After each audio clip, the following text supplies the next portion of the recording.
It's the largest populated city on the eastern shores of Lake Michigan. Hello and thanks for joining us. I'm Laurel Hess, coming to you from the Frederick Meyer Gardens and Sculpture Park in Grand Rapids, and this is COMCAST Newsmakers.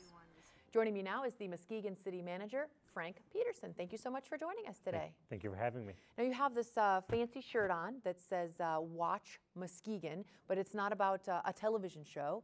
What exactly is Watch Muskegon all about? Well, Watch Muskegon is like a community-wide, so not just Muskegon, but Muskegon area. So a community-wide image campaign designed to raise people's awareness of all the neat things and the fun things and the positive things that are happening in the Muskegon area. So what neat, fun, positive things are happening in the Muskegon area? Sure. So one of the probably most important things that we like to talk about are kind of all of the cultural amenities that kind of take place in Muskegon. And when I mean that, things like the symphony, the West Michigan Symphony, or the different art museum and all the different kind of cultural amenities that exist throughout the community. But in addition to that, we like to talk about all the natural resources that exist. So like Lake Michigan and Muskegon Lake and all the different boating opportunities and the recreational opportunities that exist throughout the Muskegon city and then the rest of the Muskegon area.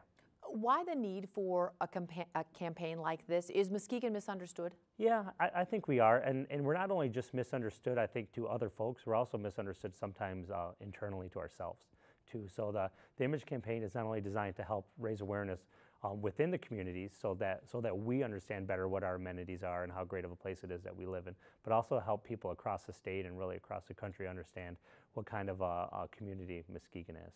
So you have this big image campaign going on, but really something else, part of it within just the city of Muskegon, where you're really just trying to let the residents know, hey, you might have lived here for 30 years, but this is something you need to know about where you live? Yeah, exactly, because a lot of folks, especially ones that have lived here for a long time, they've kind of seen the city change. You know, they've seen good times and they've seen not so good times. They've seen businesses come and go and jobs come and go and then come back, and just kind of like the ebbs and flows that happen when you live in an urban community for a long time.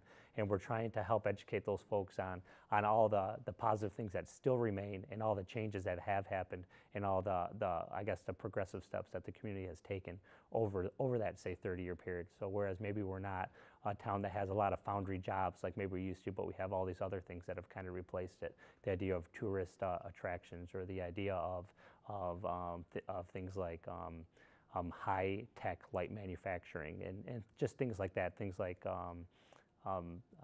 hospital jobs and healthcare jobs and things like that, just how it's changed. It's not just a PR campaign, because you are putting your money where your mouth is and improving the community in many ways as well.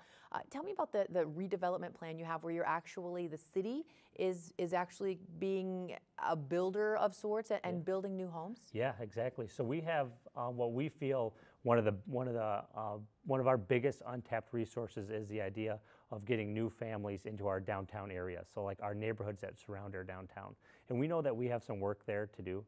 Two things that we recognize that we need to do are we need to work on things like blight abatement. So we know we have some problems with blight. So we have this program called Blight Fight, where we kind of go around these neighborhoods that surround the downtown and we spend extra resource and extra time kind of cleaning them up. At the same time, we have this new housing initiative where after we clean up the neighborhoods, we're going to go through and instead of just leaving lots of houses that we've torn down, leaving them vacant or turning them into community gardens, we're actually replacing them with single-family homes that are designed to attract middle-income families that otherwise are, at least in today's day and age, seeming to choose to live out in suburbs instead of urban areas. And we're going to try to provide them the amenities of a city with some of the housing amenities of a suburb. So very quickly, if there's one thing you wanted outsiders to know about Muskegon, what would it be? Well, I would say that Muskegon has a quality of life that's probably second to none in West Michigan. You know, we're the largest urban community on the lake shore. We have 2.5 miles of free lake access on Lake Michigan. Plus we have Muskegon Lake, which has over 1,000 boat slips. So yachting, sailboating, you name it, you can do all those fun recreational things right in Muskegon, and you can't do those in the same capacity really anywhere else in Michigan. All right, thank you so much for joining us today. No problem, thank you. Today's COMCAST Newsmaker was Frank Peterson, the Muskegon City Manager.